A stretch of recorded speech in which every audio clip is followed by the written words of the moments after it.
झारखंड की झारखंड चुनावी चौखट पर इस समय खड़ा है। आप जानते हैं पार्टी अपने अपने तरीके से शह और मात की जो बिसात है वो बिछा रही है, लेकिन इसी बीच टाइगर के नाम से मशहूर चंपई सोरेन के तेवर ने जेएमएम को बड़ा झटका दिया है। सीएम की कुर्सी पर 3 जुलाई की देर शाम तक काबिज रहे चंपई सोरेन अब बागी तेवर दिखा रहे हैं। चंपई सोरेन ने सोशल मीडिया प्लेटफॉर्म एक्स पर अपने आधिकारिक हैंडल्स के बायो से सबसे पहले पार्टी का नाम हटाया। साथ ही एक लंबा चौड़ा जो पोस्ट है वो लिख करके साफ कर दिया कि पार्टी के साथ उनका दशकों लंबा सियासी सफर अब आगे नहीं चलेगा, यानी अब वो आगे के सफर के लिए विकल्प तलाश रहे हैं। उन्हें नए हमसफर की तलाश है या फिर सियासत के मैदान से विदाई लेंगे। चंपई ने खुद ही 3 विकल्पों के संकेत भी दिए। विकल्पों के साथ साथ चंपई सोरेन ने अपना दर्द भी बयां किया है। चंपई सोरेन के पोस्ट से साफ है कि दर्द पुराना था लेकिन बर्दाश्त से बाहर था। अब सबकी निगाहें चंपई सोरेन की अगली चाल पर है। वहीं दूसरी तरफ चंपई सोरेन के इस कदम ने जेएमएम और हेमंत सोरेन के लिए मुश्किलें पैदा कर दी है। माना जा रहा है कि चंपई सोरेन के जाने से पार्टी को बड़ा झटका लग सकता है। कुल्हार, जिस इलाके से चंपई सोरेन आते हैं, विधानसभा की कुल 81 सीट में से 14 उसी इलाके से आती है और इन सीट पर चंपई का दबदबा अच्छा है। वहीं नौजवानों में उनकी जो पकड़ है वो अच्छी बताई जाती है। चंपई सोरेन ने जो दर्द बयां किया है एक्स पर, उसके मुताबिक सीएम रहते मेरा कार्यक्रम रद्द करवा दिया गया। ये तमाम बातें चंपई सोरेन द्वारा कही गई हैं। उन्होंने कहा कि मुख्यमंत्री को विधायक दल की बैठक बुलाने का अधिकार ही नहीं था। मुझे बैठक में एजेंडा तक नहीं बताया गया। बैठक के दौरान मुझसे इस्तीफा मांग लिया गया। आत्मसम्मान पर गहरी चोट लगी है, उससे दिल भावुक है। मुझे ऐसा लगा कि पार्टी में मेरा खुद का कोई वजूद ही नहीं है। अपमान, तिरस्कार से वैकल्पिक राह तलाशने के लिए मैं खुद मजबूर हो गया। ये तमाम बातें चंपई सोरेन की तरफ से कल देर शाम एक्स पर लिखी गई है। इसके साथ ही चंपई सोरेन ने अपने लिए 3 विकल्प पर विचार की बात कही। उनके पास जो 3 विकल्प हैं उसके मुताबिक कौन कौन से वो विकल्प है? राजनीति से संन्यास ले ले, पहला। दूसरा विकल्प उनके पास है कि अलग संगठन बना ले वो। तीसरा, किसी पार्टी में शामिल हो जाए। और यहीं से अटकलें तेज हो गई कि हो सकता है चंपई सोरेन जल्द बीजेपी का हिस्सा बन सकते हैं और बीजेपी के जो घटक दल है जैसे जीतन राम मांझी, उनकी तरफ से उन्हें बधाई भी दे दी गई है।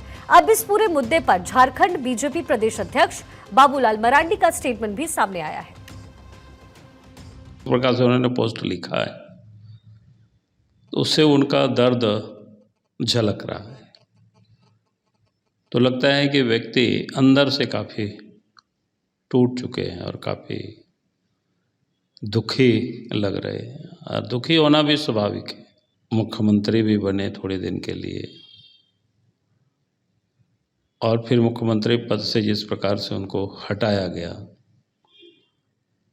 और मैं कह सकता हूं कि आज के तारीख में जो हेमंत सोरेन की सरकार जो चल रही है, पहले भी जब ये मुख्यमंत्री नहीं भी, जैसे मुख्यमंत्री बने हैं 2020 से ही, अब देखेंगे कोई भी उनके इर्द गिर्द किसी भी जेएमएम के लीडर का कोई चर्चा नहीं होता है। उनका ये निर्णय मुझे समझ में तो कतई नहीं आता।